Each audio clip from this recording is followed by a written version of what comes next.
Bonjour, hello.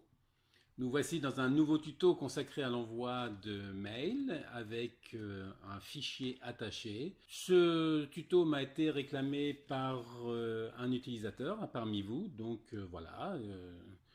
Comme d'habitude, à partir du moment où on me fait une demande, j'essaye d'y répondre. Et bien voilà la création de ce tuto. Pour démarrer, évidemment, il nous faut donc une base de données dans laquelle figurent au minimum des mails à qui on va envoyer ces messages, le fichier attaché. La première chose que je vais faire par rapport à cette base de données, vous le devinerez peut-être, ça consiste à déclarer cette base de données sous forme de tableau Excel. Donc je me positionne n'importe où à l'intérieur du tableau et dans l'onglet accueil du ruban, on va mettre sous forme de tableau. Je choisis un format quelconque, peu importe. Où se trouvent les données, il reconnaît la liste de données. Vous savez, le tableau comporte des entêtes, ça c'est bon. Vous savez l'utilité des tableaux si vous avez suivi l'ensemble des tutos. C'est que si on ajoute un enregistrement dessous, automatiquement, le tableau va venir s'incrémenter. C'est-à-dire qu'on a un tableau de dimension variable. Et je vais renommer ce tableau, voilà, dans l'onglet outils de tableau qui apparaît dès lors que vous êtes dans le tableau. Évidemment, si vous allez cliquer à l'extérieur, ça n'apparaît plus, il faut être dedans.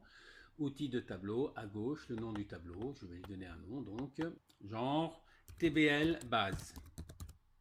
Je valide. Et directement, alors l'option que j'ai choisie par rapport à ce tuto, c'est que le fichier que l'on va envoyer aux différents correspondants sera choisi au moment de l'exécution de la macro par l'intermédiaire d'une fenêtre de dialogue qui s'ouvrira. Il faudra choisir le fichier et on enverra cela. Alors évidemment, par rapport à ce qui va être fait ici, derrière vous avez toutes les options possibles, à savoir est-ce qu'on envoie le mail, le fichier à tous les utilisateurs du tableau ou uniquement un certain nombre dans lequel on mettrait une croix par exemple à droite, etc. Bon, là je choisis l'option où j'envoie le fichier attaché à l'ensemble des correspondants du tableau. Donc nous allons aller du côté VBA, donc Alt F11 pour aller dans le VBA. Comme dans ce fichier initial, il n'y a pas de module, je vais créer un module, insertion module, et le code va se trouver là-dedans. Vous remarquez, comme d'habitude, que automatiquement il y a option explicite qui se met en haut du module, parce que j'ai configuré mon Excel et mon VBA dans les outils options, avec l'option déclaration des variables obligatoires cochée systématiquement et la largeur de la tabulation à 2, de façon à ce que lorsqu'on va faire des boucles imbriquées les unes dans les autres, que ça ne se décale pas trop rapidement vers la droite au niveau des indentations. Je valide ça. Pour gérer l'envoi des mails, l'option choisie également dans ce tuto, c'est que l'envoi des mails se fera via Outlook. Alors dans un premier temps, pour avoir plus de facilité à la programmation, ce que nous allons faire, nous allons ajouter dans le menu outils références la référence à Microsoft Outlook. Donc dans la liste de références, je vais rechercher Microsoft Outlook 15.0 Object Library. Alors selon la version que vous avez, vous, ce n'est pas forcément 15.0, ça peut être 14 ou 13 si vous êtes dans une version 2007 ou 2010, etc. Donc, mais néanmoins, selon la version dans laquelle vous êtes, vous allez retrouver quelque chose qui ressemble à Microsoft Outlook, un chiffre .0, Object Library. On coche la case à cocher et on valide. Et nous allons créer donc notre macro sub envoi mail. Ok. Nous allons avoir besoin d'un certain nombre de variables pour l'exécution de cette macro. Donc les variables, nous allons commencer par les déclarer. Donc là, je choisis l'option de les déclarer à l'intérieur de la macro, non pas en haut du module. Alors, puisque je les déclare à l'intérieur de la macro, c'est obligatoirement une déclaration avec dim. Une première chose qu'on va définir, c'est une variable tableau avec tous les destinataires. Donc, liste dest. Voilà, je ne précise pas le type de variable que c'est, parce que justement, ce sera un tableau. Nous allons avoir besoin d'une variable de type compteur pour créer une boucle. Donc dim i as long. On va avoir besoin d'une variable pour identifier l'application Outlook. Donc dim o, comme c'est une application, c'est sous forme d'un objet quelque part. MSG application, app. Donc ça, c'est ma façon d'aborder la déclaration de variable, c'est-à-dire que je déclare ça comme un objet d'application de messagerie. As, puisque nous avons déclaré la référence Outlook dans les outils référence là-haut, on devrait trouver la notion de Outlook, point application. Ensuite, besoin d'une variable pour identifier un message, véritablement. Donc, dim, c'est pareil, ça va être sous forme d'un objet. Donc, dim o msg as, et ben pour le coup, ça va être outlook point mail item. Ça va être simplement un item de type mail, message. Ensuite, si on décide d'envoyer le message à plusieurs destinataires en même temps, on va avoir besoin d'une chaîne de caractères, dim s list destinataire dest as string.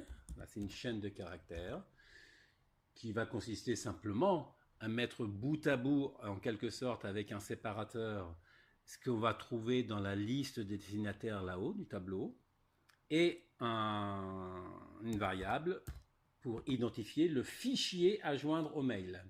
S fichier, as string. Là aussi, c'est une chaîne de caractères.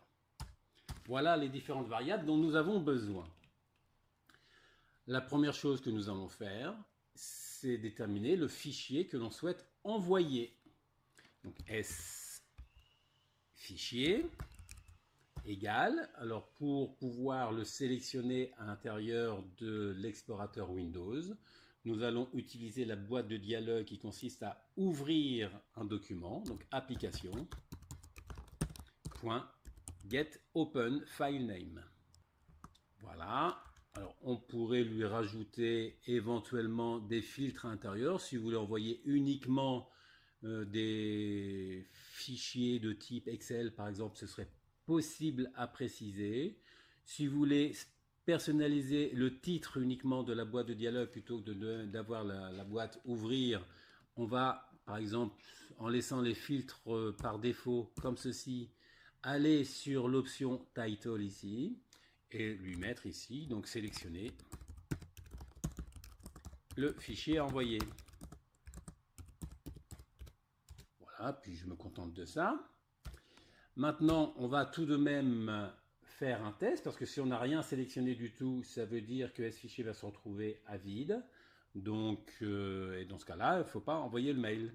If sfichier égale vide, then je mets tout de suite mon endif, un petit message box, aucun fichier sélectionné.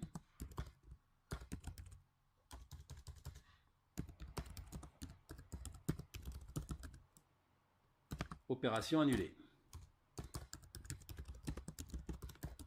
Et pour annuler l'opération, on fait simplement un exit sub, qui est une sortie de macro prématurée. On vient directement en dessous du endif, et cette fois-ci, on va commencer à préparer l'envoi du mail, en commençant par renseigner la variable OMSG application. Donc OMSG app, comme il s'agit d'un objet, plus exactement, set OMSG app égale new. On crée une nouvelle application Outlook. Outlook.application. Nous allons gérer la liste des destinataires. Donc d'abord en renseignant le tableau de la liste des destinataires. Donc liste dest, éventuellement avec les parenthèses ouvertes, parenthèses fermées pour spécifier que c'est un tableau. Égale, eh bien, la liste des destinataires, elle est à l'intérieur du tableau que nous avons créé ici qui s'appelle TBL base, dans la colonne mail. De préférence, alors évidemment, si on n'a pas mis d'espace ici, c'est mieux, ça va être plus facile à gérer. Donc range, entre parenthèses, entre guillemets, TBL base, entre crochets, donc Alt GR5 pour faire le crochet ouvert mail, fermer le crochet Alt GR, parenthèse fermée, je ferme le guillemet, je ferme la parenthèse, et là on a donc le tableau de la liste destinataire qui se remplit automatiquement. Maintenant, on va gérer la variable slist destinataire pour mettre ça sous forme d'une chaîne de caractères. Donc pour ça, on va avoir besoin de la boucle for i égale lband, la valeur mini de la variable liste destinataire. Donc je vais le mettre avec les parenthèses, virgule 1 pour lui dire qu'on s'intéresse à la première dimension de cette variable-là, sachant qu'il n'y a qu'une dimension, donc peu importe, à la limite ici, mais je préfère le faire de façon à bien m'habituer à travailler avec ces variables tableau. Je ferme la parenthèse du lband jusqu'à la même chose, mais avec le uband, c'est-à-dire la valeur maxi du nombre qui correspond au nombre de destinataires dans la base de données. Entre parenthèses, liste dest, parenthèse ouverte, parenthèse fermée, virgule 1 parce qu'on s'intéresse à la première dimension. Voilà. Et donc, par rapport à ça, je ferme la boucle avec le next et je reviens au milieu pour lui dire que slist dest égale la première valeur de slist dest et on va concaténer avec, entre guillemets, le point virgule qui est le séparateur à l'intérieur de la zone destinataire quand on crée un message dans Outlook. Voilà, alors si vous voulez éviter les ennuis, rien ne vous empêche avant de faire la boucle de dire slist dest égale vide. Sachant que là c'est un petit peu inutile dans la mesure où justement nous avons déclaré la variable à l'intérieur de la macro, ce qui veut dire que même si on exécute la macro 2 fois de suite, elle serait vidée automatiquement à l'exécution d'une seconde boucle en quelque sorte. Je vais un petit peu plus loin et donc maintenant on va s'intéresser au message par lui-même. Comme il s'agit d'un objet, S7 OMSG égale, c'est un objet de l'application Outlook qui est à l'intérieur de la variable OMSG application. Donc OMSG app.createItem, on crée un mail entre parenthèses et là on a une liste d'options là-dedans. Il s'agit d'un item de type mail item. Je ferme la parenthèse. Et maintenant, on va dire ce qu'on met à l'intérieur du message. Comme il y a plusieurs propriétés à ajouter au message par lui-même, on va mettre le OMSG en facteur. With OMSG, je ferme la boucle de facteur, end with, et au milieu, on va tout renseigner en simplement rajoutant des points. Alors, pour renseigner la liste destinataire, c'est directement tout, c'est la liste destinataire. Vous verrez qu'à l'intérieur, vous avez la possibilité de mettre du CC, quelles sont les personnes qui sont en copie, si vous voulez mettre des personnes en copie, ou alors du BCC, si vous voulez mettre des personnes en copie invisible, blind carbon copy. Donc là, on va se contenter de mettre en tout, égal. tout simplement slist destinataire. Ensuite, le fichier attaché .attachments, vous voyez qu'il y a un S, .add, on ajoute un fichier, espace cette fois-ci, ben c'est la variable sfichier, c'est le fichier qu'on a récupéré précédemment. On voit que ça met des majuscules, alors j'ai tout tapé en minuscules, ça veut dire que je n'ai pas fait de faute de frappe a priori dans la façon d'orthographier cette variable-là.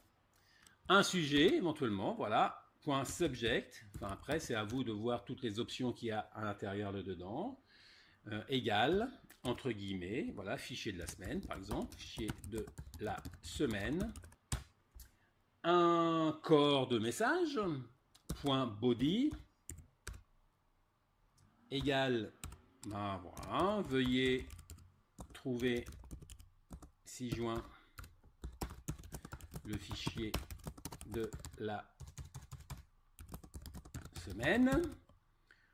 Je ferme, je mets le point, je ferme les guillemets. Et éventuellement, si on veut rajouter d'autres informations sur d'autres lignes, on va concaténer avec un CHR10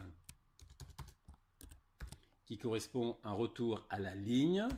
Comme toutes les applications ne gèrent pas le CHR10, on va lui rajouter un CHR13 qui est le retour chariot, en quelque sorte. Donc le fait de mettre les deux, ça veut dire que vous êtes sûr que ça va aller à la ligne. Dans le pire des cas, il y aurait 2 sauts de ligne entre les 2 lignes. Bon, c'est pas la catastrophe, c'est à vous de choisir en fonction de ce que vous avez besoin. Et on va continuer à concaténer avec, par exemple, si je me contente de bonne journée, et éventuellement une signature si vous le rajoutez derrière. Donc on recommencerait, et CHR10 et CHR13, et voilà, Jojo, Joël, enfin bref.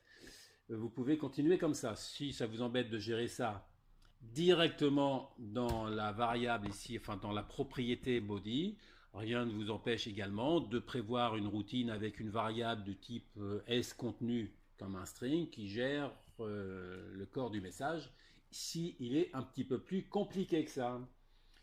Et à la fin, alors oui, juste pour info, il y a la possibilité de mettre un point, par exemple, comment ça s'appelle, read, recept, request, par exemple, pour avoir un accusé de lecture. Enfin bref, plein d'options. Sinon, moi, ici, je vais me contenter de faire un point send pour dire j'envoie le message. Voilà, et une fois qu'on a fini la boucle, end with, eh bien, il faut quand même libérer l'espace mémoire de l'application Outlook qui s'est ouverte. Donc, omsg app.kit. Voilà, et éventuellement, set omsg app égale nothing. Et par la même occasion, set omsg égale nothing, histoire de libérer toutes les variables objets. Et à la fin, un petit message box. Le mail a été envoyé. Voilà, mail envoyé. Et ça en est terminé avec notre macro. Donc pas très longue à créer. Maintenant, on va quand même, avant de tester, évidemment, enregistrer ça dans un dossier qui va bien. Donc voilà, je lui donne le nom base mail final, enregistré. Donc tout ça, vous pourrez le récupérer via les liens que je définirai dans la description du tuto. J'enregistre. Donc là, évidemment, moi, il dit qu'il existe déjà, je le remplace. Un petit bouton, histoire de créer, de pouvoir déclencher la macro facilement. Donc insertion texte, zone de texte, je crée mon bouton quelque part. Voilà, envoie mail avec une petite mise en forme correcte. Voilà, dans les outils de dessin, je vais chercher pour faire un petit bouton. On peut peut-être le mettre un peu plus gros ici. Voilà. Et bouton droit de la souris, affecter une macro, envoie mail, OK. Je clique à l'extérieur, je re-sauvegarde et je demande à envoyer le mail. Ok, donc je me demande évidemment, voilà, ici, sélectionner le fichier envoyé, c'est ce qui est inscrit dans la barre de titre de cette boîte de dialogue là, qui par défaut était une boîte ouvrir, mais on a personnalisé à l'aide de la propriété title de get open file name. Voilà, je vais prendre un fichier quelconque, voilà, je vais peut-être vérifier la taille quand même, histoire d'éviter d'envoyer un trop gros fichier. Là, évidemment, il n'y a pas la personnalisation ici, donc il faut que je fasse ouvrir. Donc je ne teste pas si je fais annuler ou si je ferme sans rien prendre. De tester parce que peut-être que selon ce qu'on fait, il met du false à la place de vide et donc il enverrait, bon, dans le pire des cas, on enverrait un mail sans rien dedans. À vérifier quand même, histoire de... Et puis là, voilà, un problème, premier problème, donc débugage. Qu'est-ce qu'il y a comme problème ici? Liste destinataire, l'indice n'appartient pas à la sélection. Bon, bah, ok. Donc, ce que je vais faire ici, je vais commencer par rajouter les parenthèses ici pour bien montrer que c'est un tableau. Bon, je suis peut-être un peu fourvoyé sur ce truc-là. Peut-être faire un débugage que je n'ai pas fait tout à l'heure. Là, ici, il apprécie. En même temps, je vais laisser ça comme ça pour l'instant. Je réessaye. Il y a probablement d'autres erreurs qui ont été commises dans le programme. On va voir ça. Donc, je resélectionne mon fichier. Voilà, débugage. Nous avons besoin de connaître le destinataire. Vérifier que vous avez entré en moi un nom. Effectivement, donc là, qu'est-ce qui se passe? On a la liste destinataire qui est vide. Ça veut dire qu'il y a un problème au niveau de la boucle à ce niveau-là. Donc, je réinitialise. Et effectivement, là, je me contente de rajouter un point virgule à une chaîne vide. Je n'ai pas dit qu'il fallait reprendre ici, rajouter derrière éventuellement ou devant, peu importe. Et ce qu'on a dans la liste destinataire, dest, en position I au niveau de l'item, virgule, première colonne. Et cette fois-ci, ce devrait être un peu mieux, j'espère. Donc je réessaye, envoie mail, je sélectionne un fichier. Mail envoyé. Cette fois-ci, c'est bon. Donc, on avait quel sujet à ce niveau-là? Le sujet, c'était fichier de la semaine. Ok, donc je vais aller voir dans mon Outlook ici. Donc, ne pas quitter Outlook. Donc, ça, c'était un précédent que j'avais fait un peu plus tôt. Donc, on va... est-ce que le fichier a été envoyé? Pour l'instant, il est encore dans la boîte d'envoi. Il devrait s'envoyer. Bon, je vais quand même assurer en faisant... envoyer, recevoir, il est en train d'être envoyé en fait.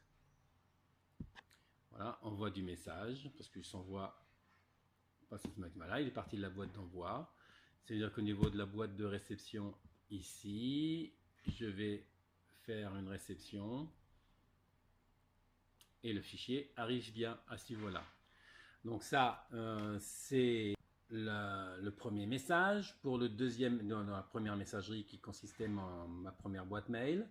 Pour la deuxième boîte mail, je vais être obligé d'aller sur Internet pour me rendre sur Gmail. Donc voilà le message reçu. Donc fichier de la semaine. On voit qu'il y a un fichier attaché parce qu'il est indiqué à l'aide du petit trombone à droite. Et on a donc le fichier qui est ici, que je peux ensuite donc demander à télécharger ou sauvegarder. Enfin bref, tout ce que l'on veut. Eh bien, maintenant, ça c'était la première étape. Deuxième étape, je vais donc retourner côté VBA. Donc ça, cette faculté d'utiliser la référence à Microsoft Outlook, c'est intéressant parce que ça permet de programmer plus facilement avec l'aide qu'on a dedans. Maintenant, si on a besoin, lorsqu'on a besoin d'envoyer l'application à d'autres utilisateurs qui n'ont pas obligatoirement la même version d'Outlook, l'utilisation des références, ça peut créer un petit souci. Donc, ce qu'on va faire, on va désactiver la référence à Microsoft Outlook. En revanche, évidemment, si je fais ça, il y a des choses qu'il ne va plus comprendre parce que ça, il ne connaît plus. Ça veut dire qu'une fois, si on veut travailler sans les références, à la place ici de Outlook application, il faut utiliser un terme générique de type object au niveau de la déclaration de variables. Même chose pour le mail item, as object. Ensuite, Le set OMSG application, ça ne peut plus être New Outlook application, mais ça va être un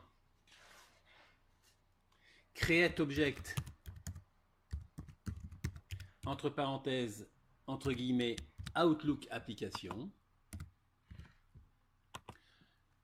Le reste, ça va être pratiquement la même chose, sauf le OMSG, là, l'option qui est à l'intérieur, il ne va rien comprendre, donc on va lui mettre un 0 à la place. Et pour le reste, ce devrait être pareil. Donc, je débugage compiler VBA project. Ça, il reconnaît. Et on va vérifier si le fait d'envoyer le mail ici, ça fonctionne toujours. Je vais envoyer un autre fichier. Voilà, le mail a été envoyé. Et donc, au niveau d'Outlook, il faut attendre le fait qu'il fasse ses allers-retours. Mais ça, c'est bon. Ensuite, ce que l'on peut éventuellement dire, que si vous voulez envoyer un message personnalisé à chaque utilisateur, ben là pour le coup il faut envoyer autant de messages qu'il y a d'utilisateurs. Ça veut dire que la boucle qui est à ce niveau là, on va la mettre un peu plus bas, c'est-à-dire qu'on va faire une boucle de ce type là, c'est-à-dire que tout ce qu'il y a au niveau ici, on va l'indenter. Le next qui était ici, on va le mettre en dessous du endwith. Donc je fais juste du déplacement. La liste destinataire, quelque part ici, on va le gérer autrement. Parce que le destinataire par lui-même, il n'y a que le destinataire qui est ici, le tout. Ça va être à l'intérieur du tableau, liste destinataire, entre parenthèses, avec un indice directement i,1. Et donc voilà, et derrière, lorsque vous voulez personnaliser ça, l'idéal c'est d'avoir dans la base de données une possibilité de mettre une personnalisation quelque part dans une colonne. Ça veut dire que on va pouvoir le personnaliser à ce niveau-là. Maintenant, évidemment, ce serait bien de récupérer la liste des commentaires possibles dans une variable. Donc on va se créer ici, en dessous de la liste destinataire, dim liste commentaire, comment, parenthèse ouverte, parenthèse fermée. Et de la même façon qu'on avait fait ici, liste destinataire. Donc je fais un copier-coller de cette ligne-là. Donc c'est toujours dans la base des tableaux. Et il s'agit d'aller chercher ça dans la colonne commentaire. Voilà, qui est ici. Donc commentaire. OK. Et puis maintenant, dans le corps du message, on va pouvoir personnaliser. Veuillez trouver ci-joint le fichier de la semaine. Donc là, je vais faire un retour à la ligne à ce niveau-là, de façon à mieux voir ce qui se passe. Et donc, on va concaténer avec, c'est pas liste destinataire ici qu'il faut mettre, mais liste comment. C'est pas comme ça que je l'écris. Dim sans E, j'ai mis là-haut. Moi, je vais le mettre avec un E plutôt. Ça correspondra à la même logique que ce que j'ai fait pour les destinataires. Donc, pour le coup, il me rajoute la majuscule. Et ici, on va rajouter donc liste comment, entre parenthèses, i,1. On concatène avec un CHR13, CHR10 et un CHR13 pour faire le retour à la ligne. Et on concatène avec la fin, bonne journée. Voilà, donc ça devrait permettre de personnaliser. Ça veut dire que dans vos boîtes d'envoi, vous aurez autant de messages envoyés qu'il y a de destinataires. On teste ça, voir si je n'ai pas fait d'erreur dedans. Je commence par sauvegarder. Et on fait l'envoi du mail. Je choisis un fichier. Allez, on va changer. Variable tableau, non, TP2 final, un peu moins lourd. Et donc là, il envoie les mails. Ah, d'accord, débugage. Ça lui plaît pas. Joël Garbe, pourtant. Ah oui, bah non. Pourquoi ça lui plairait pas, ça? Ah oui, parce qu'évidemment, ça, il faut refaire ça à chaque fois. D'accord, donc je réinitialise ça, je mets ça à l'intérieur de la boucle et on va faire un set OMSG égale nothing à la fin de la boucle, comme ceci. OK, et on réessaye. Envoi mail. Donc, bien, bah écoutez, allons voir ce que ça donne au niveau des résultats. La première adresse mail, la personnalisation du message, c'était commentaire spécial à Joël. Et pour la deuxième, c'était pour Mélanie. Je vais dans ma messagerie. Voilà, ce devait être le dernier reçu. Voilà, commentaire spécial à Joël avec la variable tableau.xlsm qui apparaît ici. Et côté Gmail, voilà, fichier de la semaine avec le fichier attaché qui est ici, variable tableau, et la personnalisation pour Mélanie. Bon voilà, tout ça, ça fonctionne. À vous de choisir ce que vous préférez en quelque sorte au niveau de l'envoi des mails. Vous avez les différentes possibilités qui sont inscrites, qui sont indiquées. Bah oui, ensuite, voilà, si vous souhaitez envoyer un fichier spécial pour chacun des récipients, il vous suffit de prévoir dans le tableau une colonne fichier, par exemple, d'indiquer le lien vers le fichier. Et là-dedans, de la même façon qu'on avait fait des listes common, faire une variable liste fichier et de rajouter en termes d'attachement liste fichier entre parenthèses I1. Voilà, bon, à chacun de voir comment il doit gérer son code personnalisé en fonction de ses besoins. Bien, j'espère que tout ça vous sera utile. Profitez bien. À ciao!